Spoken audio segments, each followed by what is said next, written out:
ticket రాకుంటే చాలబ్బా జెండా ఎత్తేసుడే ఇంకో కండువ కప్పుకునుడే ఆగుమన్నా ఆగరు ఉండమన్నా ఉండరు ఏరే పార్టీల షరీకవుడు పాత పార్టీని పొట్టు పొట్టు తిట్టుడే తిట్టుడు వాజీవే రాజకీయాలకు వచ్చేదే పదవుల కోసం కానీ ఓడినా గెలిచినా అదే పార్టీని నమ్ముకొనుంటే ఎన్నడో ఒకనాడు తప్పకుండా న్యాయం జరుగుతుండొచ్చు గా నమ్మికతోటి ఉన్నోళ్లకు ఇప్పుడు పదవులు వస్తున్నాయి ఇంకా కొందరు గ్యారెంటీగా వస్తుందని ఇంకింత గట్టి నమ్మికతోటి ఉన్నారు మహేష్ కుమార్ గౌడ్ బల్మూరి వెంకట్ ఇద్దరికి ఎమ్మెల్సీ టికెట్లు ఖాయం చేసింది కాంగ్రెస్ హైకమాండ్ ఇద్దరు కూడా రేపు నామినేషన్లు ఇస్తారు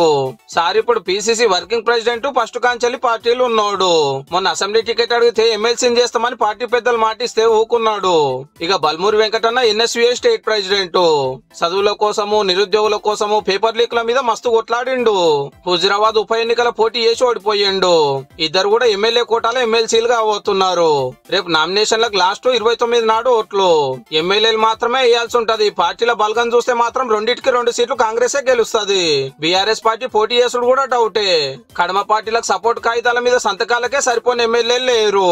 ఈ లెక్కన ఇద్దరు కూడా పోటీ లేకుండానే మండలికి పోయేటట్టున్నారు అయితే అద్దంకి దయాకరణకు సీట్ ఓకే అయిందని నిన్న ప్రచారం నడిచింది మరి వెనకాల ఏమైందో ఏమో టికెట్ క్యాన్సల్ అయ్యింది